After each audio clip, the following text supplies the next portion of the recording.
we were talking last time about the interior and the closure, and I had just a quick fact that I had hoped to include last time but didn't quite make it, about the interior and closure, and then most of the time today we'll be talking about something else. But how about fun fact about interior and closure of a complement?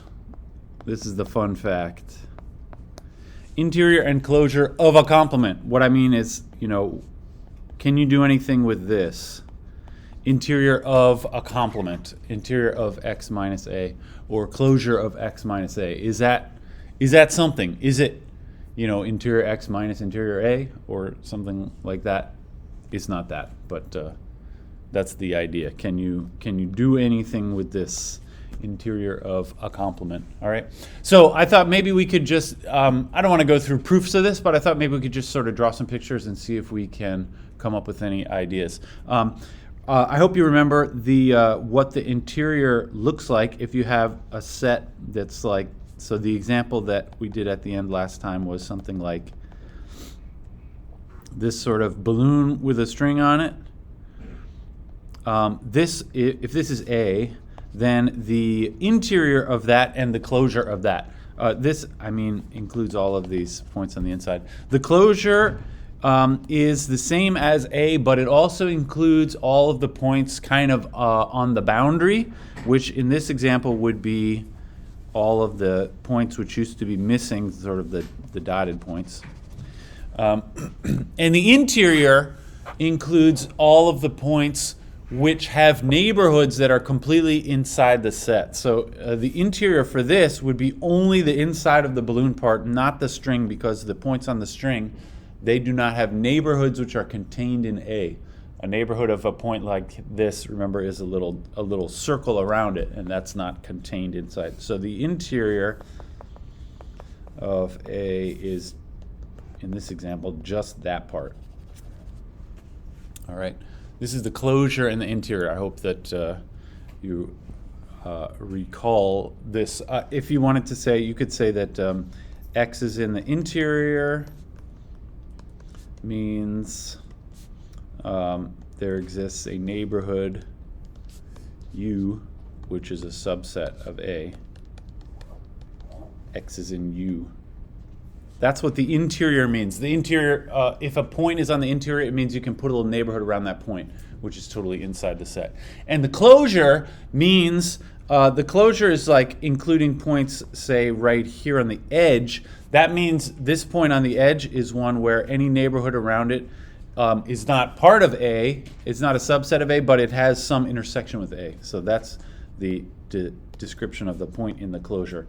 X is in the closure of A means any neighborhood U with X and U has some intersection with A. That's what the closure is. You think of these points as being sort of on the edge, or they don't have to be on the edge. They can be, on the inside too. These points in here are also part of the closure, or a point on the edge where every neighborhood around that point touches the set. That's what the closure is. All right. Can we think about the closure of a complement, or the interior of a complement? So what is interior of, let's say, X minus A? Maybe we could think of this in terms of intervals, just so that we can draw a bunch of pictures. So if A was, let's imagine A is an open interval, say 0 to 1, just so that I can draw a picture of it, like so. All right. That's A. I would like to try and think about what does interior of X minus A look like. So first of all, that's A. What is X minus A? It's everything outside of that interval. That would be all of these points and also all of these points, including the two endpoints. So if A is that, then X minus A is, you could write it this way, the interval minus infinity to 0 union 1 to infinity, right? It's all the other points that are outside of those. And actually, the complement includes the two endpoints. Maybe I'll make this one red just for fun. This is the complement. Everything outside of that. All right. And so what's the interior of the complement? It's just, it's that, but I suppose we omit those 2 points on the ends, right? Interior of a complement. Interior of x minus a, right? That would be the same thing there, but without those 2 points. Like that, right?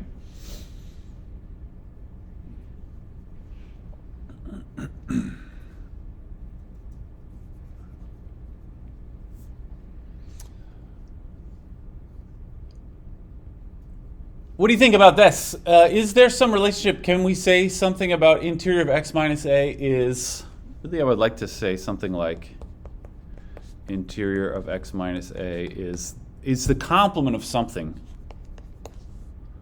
Anybody think you can fill in the blank here?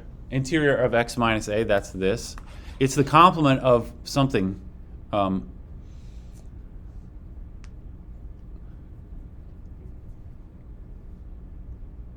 you say? What do you think? Yeah, if you look at the complement of this, what you get is this interval in here, but including the 2 endpoints. That is the closure of A, and this is the fact in general. The interior of a complement is the complement of the closure. All right. This you can put this in a box. I don't know how useful this fact is, but it's a fun fact about the interior of a complement is the complement of the closure. If you say it in words, maybe it sounds better. The interior of a complement is a complement of the closure. And the same is true the other way around. The closure of a complement is the complement of the interior. That looks like this. Closure of a complement is the complement of the interior. All right, this one is also true. These two sort of go together. All right, the closure of a complement is the complement of the interior. I was planning on doing the proofs of one of these, but I decided I'd rather not. Move on to the next thing. But these are fun facts about the interior and the closure of a complement. All right. Great. What I really wanted to talk about today is limit points. This is the next section in the book. Let's talk for a bit about limit points. Limit points, of course, are like when you learn these concepts in real analysis, limit points are the basic concepts which you use to define closed sets and also used to define the closure. The closure of a set is the set together with all of its limit points.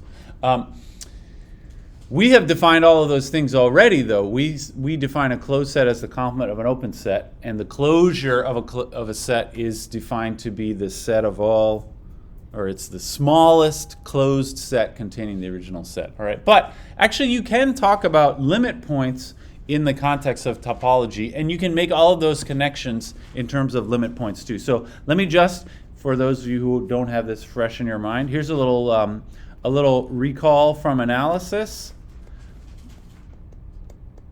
I want to think about what a limit point is in analysis and see if we can copy that definition topologically. That is, we have to make the definition without ever talking about epsilons, but it's not so difficult to do. So in analysis, first of all, closed means that the set contains all of its limit points.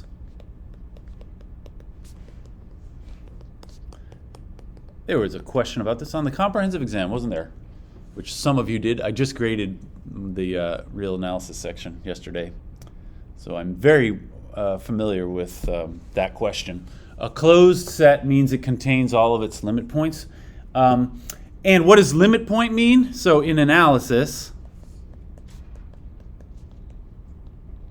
well, the picture you should have in your mind is something like if I have a set, let's say, A equals the set of 1 minus 1 over n. This was a question on the comprehensive exam about this this set in particular. It has the numbers in this set, maybe I'll make them red, are 0, this is 0, this is 1, 0, and then a half, and then 1 minus a third, and then 1 minus a fourth, 1 minus a fifth, etc. These points approach 1, but 1 is not part of the original set A. What does it mean that that is a limit point? So the definition of a limit point in analysis says that, well, you should think of this picture. And in this picture, in analysis, I would say 1 is a limit point of A because any epsilon neighborhood of 1 touches points of A. All right, so 1 is here, but any little epsilon neighborhood around 1 includes some of the points from the set A, and that's what makes 1 a limit point. So you would in analysis you would typically say for all epsilon greater than 0, you know, there is some point from A which is within distance epsilon of the number 1. All right, this is just to remind you of what this business means in analysis. Now, can we do the same thing, define the limit, you know, what it means to be a limit point? Can we do the same thing without using epsilons? Actually, yes, we can just, instead of saying this is an epsilon neighborhood, we can just say it's some neighborhood. You just don't have to say epsilon. We can just say it's a limit point means any neighborhood of that point touches points from the set. So that's what the definition is going to say. So here's the real, for our purposes, the real definition. That was just a review of how you do the definition in analysis. But the topological definition looks like this. So if I have a subset A, I want to talk about what does it mean to be a limit point of A. So let A be a subset of the topological space, and X is some element of the big space. And we say X is a limit point of A when it means this, but I'm not going to say epsilon neighborhood. I'm just going to say any neighborhood of this point touches some of the points from A. So when any neighborhood, I'll say U of X, my little point X, intersects A. Now here's a little technicality that I'm going to add at the end here. At some point other than X itself. This same technicality exists in the real analysis definition of limit point. It's a limit. It counts as a limit point if any neighborhood touches the set at points other than the individual point you're talking about. All right. This is because you don't want just one point by itself doesn't count as a limit point. In order to be a limit point, you need other points which approach that point. That's why we say this part right here, at some point other than X itself. All right. If you allow the intersection to include just X, then everything is automatically a limit point, and we don't want that. Okay. This is the definition of a limit point. I will underline limit point. It's what we were defining there. All right, so for example, let me just draw that same example again. So if I let A be, for example, 1 minus 1 over n, you know, that set looks like here's 1, here's 0. The points go 0, and then a half, and then 1 minus a third, 1 minus a fourth, 1 minus a fifth, etc. And do you believe me that any neighborhood around 1 automatically includes some of the red points? And the answer is yes, you do believe me. I hope you do. Any neighborhood of 1. I'm talking, of course, in the standard topology of R. The standard topology. Of course, if you use other weird topologies, this might not be true anymore, but any neighborhood of 1 contains red points. So that means 1 is a limit point of A. All right. How do you know for sure that any neighborhood of 1 contains some of the red points? It's actually because of the Archimedean property of the real numbers, which some of you said in your answer to that comp question. Good job if you said the Archimedean property. It's because the numbers like 1 over n are really, really small, and there's no such thing as a small neighborhood which excludes all of them. All right, that's the Archimedean property. So 1 is a limit point of A in the standard topology. Of course, this is what we're talking about. What if we tried a different topology? So let's talk about the same example. What about what our book calls RL? That's the lower limit topology on R. Is it still true that 1 is a limit point of the set? Maybe I'll copy my picture down here.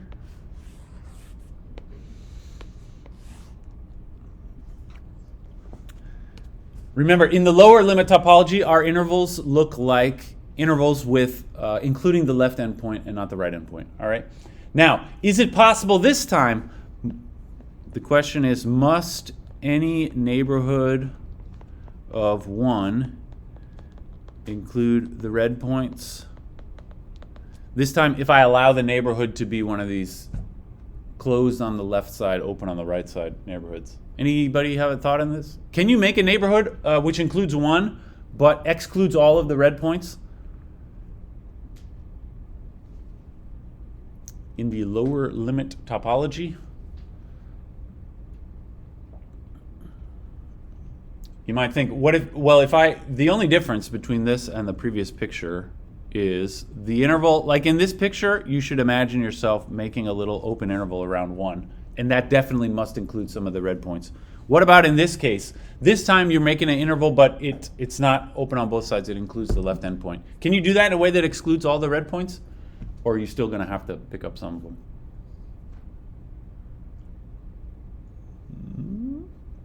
What do you think? Like the interval that includes 1.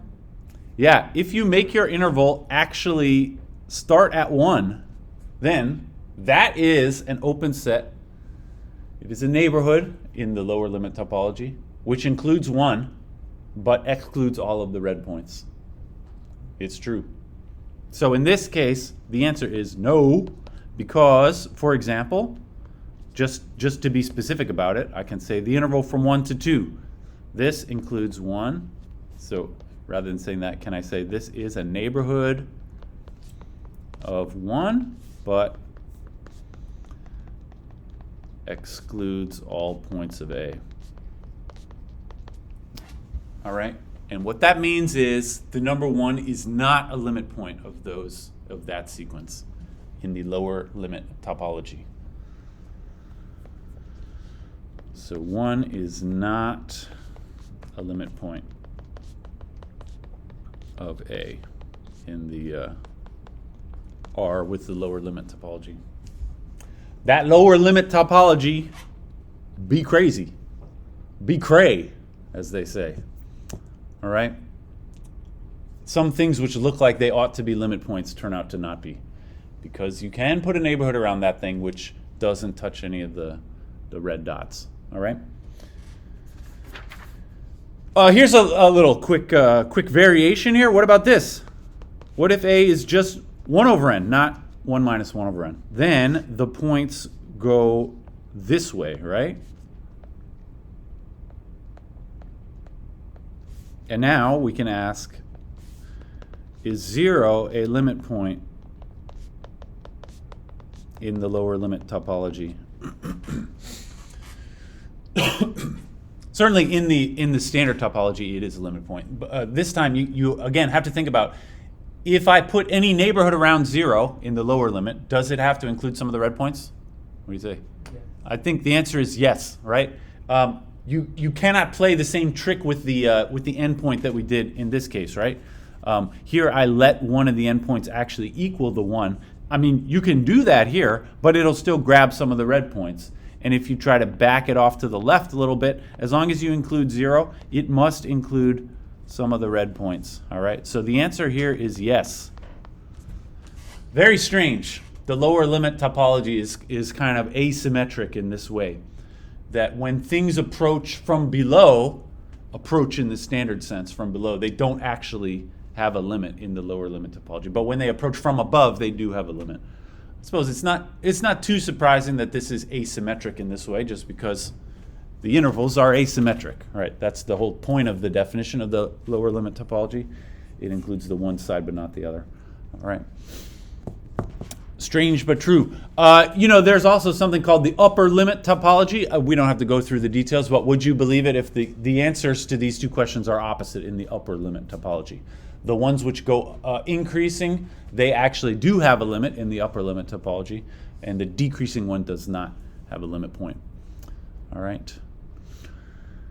Strange but true. All right, what I would like to talk about for the remainder today, we got 30 minutes left. Actually, I'm not sure we're going to get through all of this, but two major things that deserve to be talked about when it comes to limit points. So first of all, I want to talk about limit points and closed sets. Right? In real analysis, the definition of closed set is that it contains all of its limit points. Is that still true in the topological setting? Or are there some weird examples where that ends up not being the case? And then the other thing that I want to talk about is limit points and limits of sequences. This is another another reason limit points are important in analysis, is because a point being a limit point of a set is the same as saying there's some sequence leading up to that point. That's why it's called a limit point. I'm going to talk about that also in the more general topological setting. All right. So let's start with the first one: limit points and closed sets. So can we talk first about the closure of a set? It turns out to be a little bit easier than talking about closed sets in general. Let's first talk about the closure. In analysis, the closure is defined as the original set plus all of its limit points. That's how you say what the closure is. The closure is the original set. Of course, that's not the definition we use in this class, but I want to explain why these are equivalent. The closure is the original set plus all limit points. This is from in real analysis. In R anal, as they say. The closure is the original set plus all of the limit points. Maybe I shouldn't have said that. That's all right, I can say that. You've said it before, haven't you? The closure is the original set plus all of the limit points. This is also true in topology. This is not that in analysis. That's just the definition of the closure. But I want to demonstrate that this is also true, and it's not hard to see why. So I'm going to say for a set A, just temporarily, I'm going to let A prime be the set of limit points. This is not. We're not always going to use the prime for this purpose, but just for now, let's let A prime be the set of limit points. And then the theorem is that in any topological space, the closure of A is A union A prime, right? That means the closure of A is the original set plus all the limit points. This is the theorem. All right, I actually do want to do the proof of this. We got to do the proof of something every so often. Although, like I said, this is not very difficult based on what we know about the closure that we talked about at the beginning. So we got to show these two sets are equal to one another. So we're going to show one is a subset of the other one, and the other one is a subset of the other one. The easier one is this way. So for this step, I want to show that A union A prime is a subset of the closure of A. All right? This is the first half.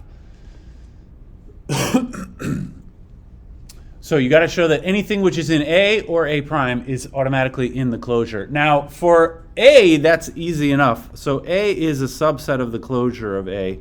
Remember, the closure is defined to be the smallest closed set containing A.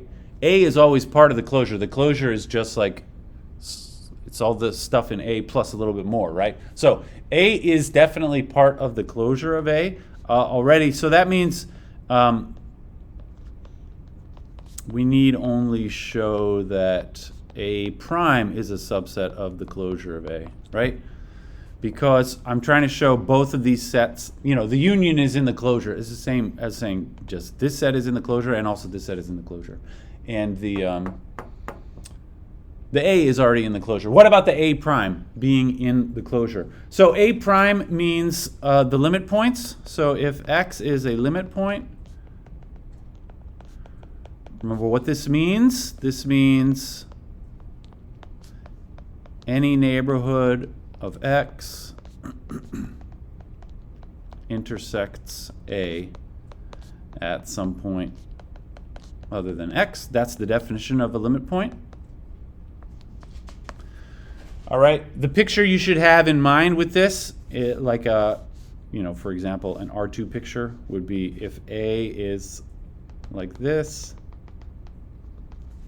and X is like right on the edge, any neighborhood of X intersects A at some point, right? Any neighborhood of X overlaps with A. But that already is what it means for X to be in the closure. I mean, I said that, hope you don't mind me scrolling. I said at the very end here, at the very beginning here, X is in the closure means any neighborhood has some intersection with A, right? So if I assume that any neighborhood of X intersects A at some point other than X, that means any neighborhood of X has some intersection with A, and so X is in the closure. So, oops, back to the blue. So X is in the closure of A. All right? So we showed that if X is a limit point, then X is in the closure. So that means that A prime is a subset of the closure. All right? This is the first half of the proof. If X is in, or if we, you know, A is obviously part of the closure because the closure is bigger than the original set. And then also limit points, any limit point is part of the closure because being a limit point is almost kind of the same as being part of the closure. All right?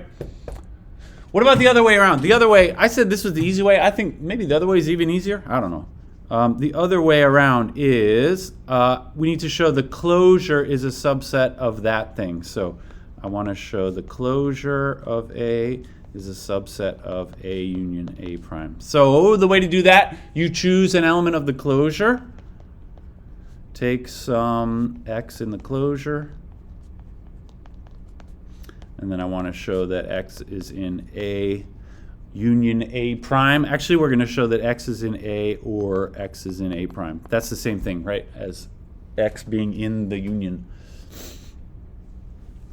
What does it mean to be in the closure? I will write again the definition, or not the definition, but what this other version of saying that X is in the closure is this, right? It means any neighborhood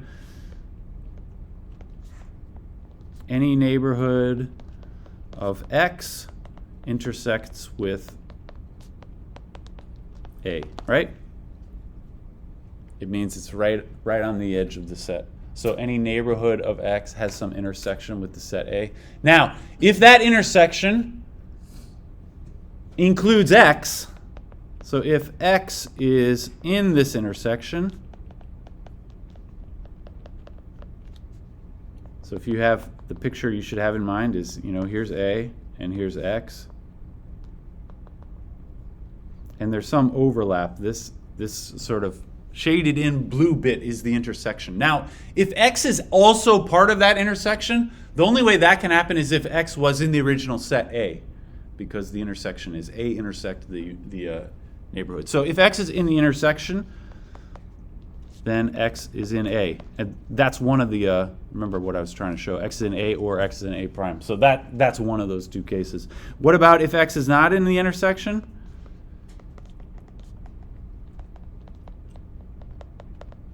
That means the intersection has some point other than X. That means X is a limit point. That's the definition of a limit point. So if X is not in the intersection, then X is a limit point. Other way of writing that is X is in A prime. because that's what limit point means. It means that there is some point in the intersection other than x. All right? So that's the end. I said I wanted to show x is in A or x is in A prime. So x is in A or x is in A prime. As desired. Right?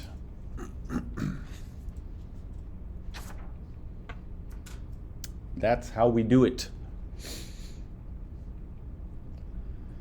So, can you remember what we were trying to demonstrate there? The closure is the original set plus all of the limit points. That's what we were just demonstrating. Just like in analysis, right? In analysis, the closure of a set is all of the original points plus also including the limit points. All right? Another thing that this means, so this sort of automatically, I'll write this as another theorem, although it follows directly from before.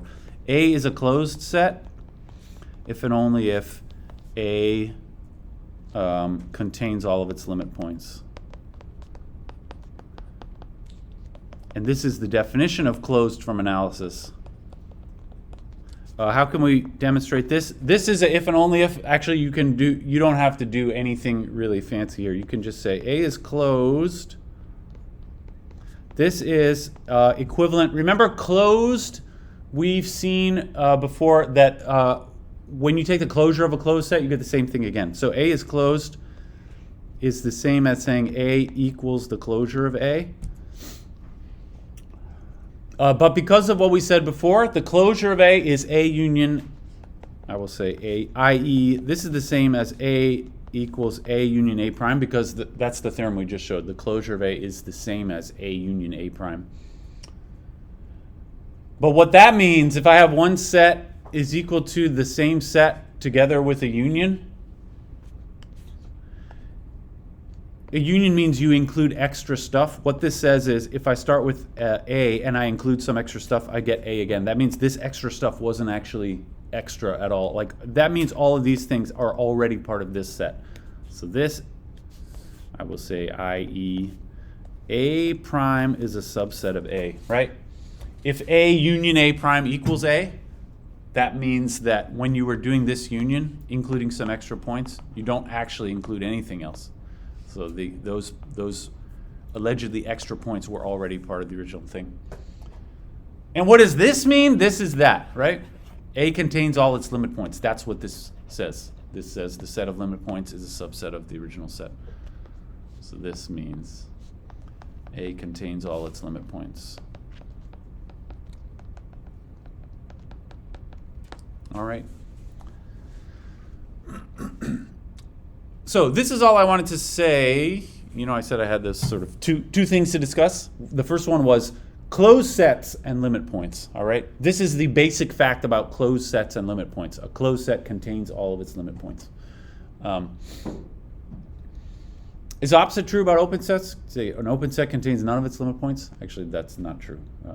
Like an open interval contains many limit points on the inside. It just doesn't contain the ones on the edges. That's not true. All right. The other thing I wanted to discuss, we got 15 minutes, so I don't think we'll get all the way through this, is limit points and limits of sequences. So let's talk about limits of sequences. This is something that we have not discussed. This is like a fundamental thing you talk about in analysis, even before you talk about limit points of a set. You talk about limits of sequences typically. But we can discuss what it means for a sequence to approach a limit in a topological space rather than in R with the standard topology. So maybe I'll just refresh our memory. First of all, in analysis, I'll say the whole word this time. In real analysis, what does it mean for a point to be a limit of a sequence? So X is a limit. Well, can I just say, sorry. In analysis, we say it this way, right? Xn, sorry, I'm just matching the notation on my paper. What does it mean to say some sequence approaches a limit? An approaches X. This means When you're in an analysis class, I hope you have this sort of memorized, tattooed on your arm or something. It means for all epsilon greater than 0, there exists n a natural number such that n greater than n implies absolute value an minus x less than epsilon. All right, that's the definition of the limit of a sequence in analysis. And it was one of these on the comp too. Prove that this this sequence approaches 1/2, I believe it was. Can we do this in topological setting? So can I do the same thing without using epsilons? You know, the picture you should have in mind is these points, they approach, you know, some specific value here, x. And what all of that business with the epsilons means is, if you think of it rather than in terms of this distance from an to x, just think of it in terms of open interval. It means that the epsilon neighborhood around x, it catches all of the points of the sequence. So another way of saying that, slightly less formally, it means eventually all points of the sequence.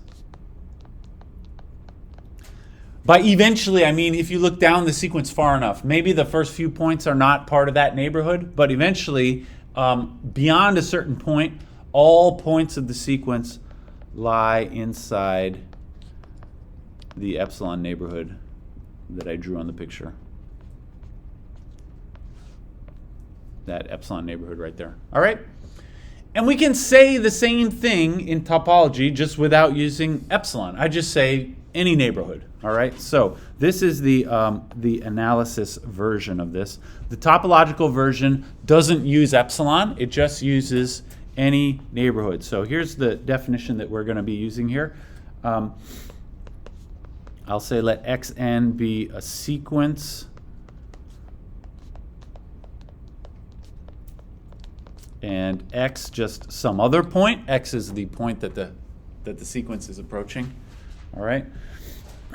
Then we say, you know, xn converges to x, or the limit of xn equals x, when, all right, I'm going to try to say this stuff again without using epsilon. So actually, immediately I have to change, rather than saying for all epsilon greater than 0, I'm just going to say for any neighborhood of x, because that's the point of this epsilon, is that it defines this neighborhood here. So I'm going to say for all u a neighborhood of x. So that little epsilon neighborhood is what I'm imagining the u is. And then the rest actually looks pretty similar. I'm going to say there is some point in the sequence. Beyond that point, all of the points are part of the neighborhood. So I'm still going to say for all u, u is a neighborhood, there exists n, a natural number, such that n greater than n. So this means if you look down the sequence far enough, eventually, what happens is all of the points are inside the neighborhood. And that you just write like this. xn is an element of u. So actually, it ends up looking a little bit simpler than the analysis definition. So the sort of informal way of saying this is eventually all points of the sequence lie inside of the neighborhood u. Right?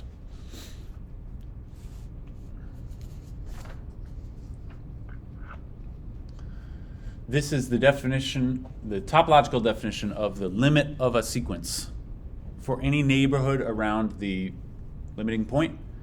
There's some point in the sequence beyond which all the terms lie inside the neighborhood. All right. In our remaining 10 minutes, I just got a few examples to do with this. Now, we're not going to do like sort of epsilon style examples like this, but most of the examples that, well, for now at least, I'm going to just look at some pictures here. So, for example, in R with the standard topology, everybody's favorite example of a converging sequence is this. 1 over n converges to 0. Can we just see how this works itself out using neighborhoods? What this means is, here is my numbers, from 0 to 1 are the only ones that matter for this sequence. 1, a half, a third, a fourth, a fifth, a sixth, etc. All right? What it means is, for any neighborhood around 0, now in the standard topology, that would look like a little open interval. At least it contains a little open interval. For any neighborhood of 0, eventually all the red dots are inside. That's what it takes to converge. Eventually, all the red dots are inside the interval, or inside the neighborhood. So it is true that 1 over n converges to 0 in R with the standard topology. Because any neighborhood of 0 would look like one of those little guys. Possibly with some other stuff, but this is going to be part of the neighborhood at least. All right. What about in R with the lower limit topology? Does that thing converge to 0? So same idea here. In R with the lower limit topology, the sequence 1 over n. Does it converge to 0 or something else or nothing? Look at the same picture again.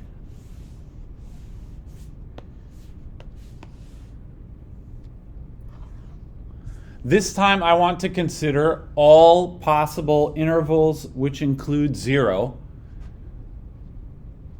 Do those red dots eventually land inside the interval? So an interval which includes 0 in this case, in the lower limit, would be like this. Or maybe it would hit 0 exactly like that, right? Those are possibly what the intervals would look like. Is it still true that eventually all of the sequence points end up inside the interval? I think the answer is yes, it is still true. So here, 1 over n actually still does converge to 0 because it's still true. Eventually, all points lie in the neighborhood. All right?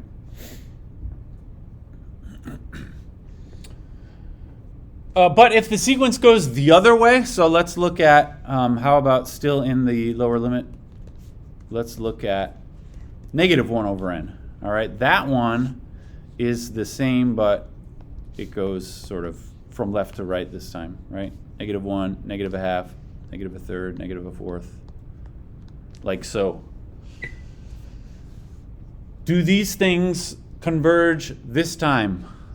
The question is, if you put any neighborhood around 0, must it catch all of these sequence terms beyond a certain point? Or can you think of a neighborhood around 0 which excludes all the dots? If you're using the lower limit, you can make an interval which excludes all the dots, just like we did earlier. So the interval like this, starting at 0 and going up. So this time, just to be specific, I could say the interval from 0 to 1, this is a neighborhood of 0, excluding all the sequence terms. And that means this negative 1 over n does not converge to 0. Shock your friends from your analysis class. In the lower limit topology, this does not converge to 0.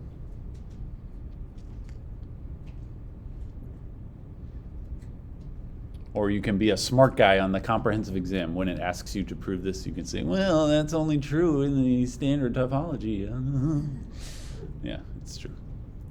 Things are not true anymore. All right. What does it converge to?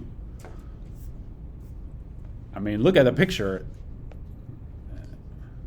Like, it doesn't converge to negative 1 or anything else. Actually, this sequence diverges in the lower limit topology. So we haven't proven that, but it's true. Actually, in R with the lower limit topology, -1 over n, the sequence diverges. Diverges, of course, just means does not converge. Diverge doesn't mean it goes out to infinity. It just means it doesn't have a limit. In the lower limit topology, that thing diverges. All right? I thought it might be fun to look at, any thoughts about this example? Strange but true. One last interesting example. What about, as we've seen, it works differently in the lower limit topology if the points are approaching from the right versus approaching from the left. Apparently, in the lower limit topology, there just is there's no such thing as approaching from the left. If it looks to you like they're approaching from the left, actually they're not approaching in this topology. Because it diverges. There is no such thing as approaching a point from the left, only from the right. Anyway, what about my last example for the day? Another favorite sequence. -1 over n.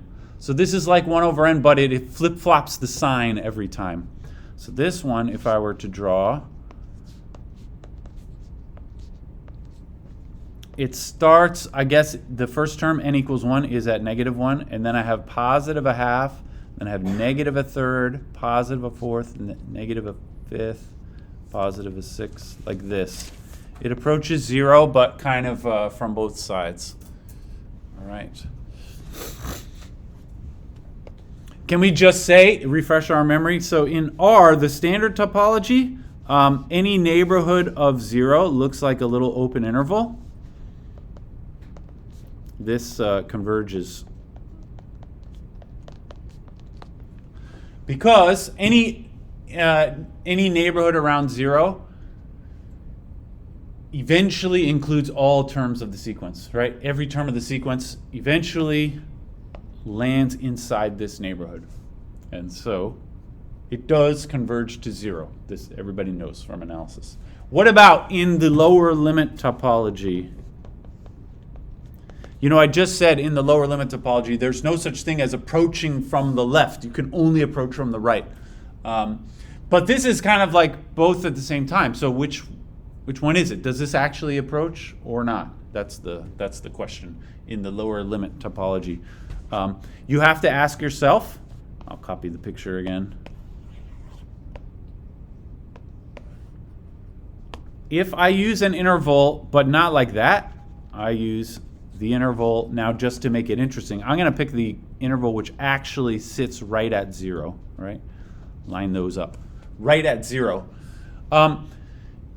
Does it converge in the, as far as that interval is concerned? Remember, converging means beyond a certain point, all of the terms of the sequence land inside the neighborhood. Would you say this converges or not?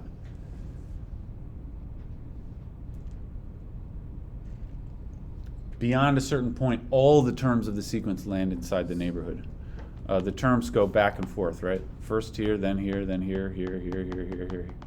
I would say actually in this neighborhood, they don't all land inside there, like the even-numbered ones do, right? All the ones over here, they land inside this neighborhood, but those ones are forever excluded. So it is not true that eventually all of the sequence terms lie inside this neighborhood, all right?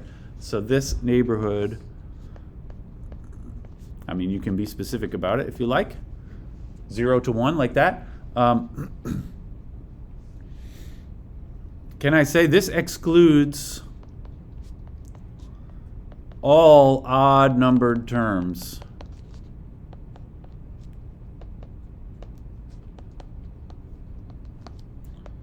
So it's not true that all terms are eventually in the neighborhood.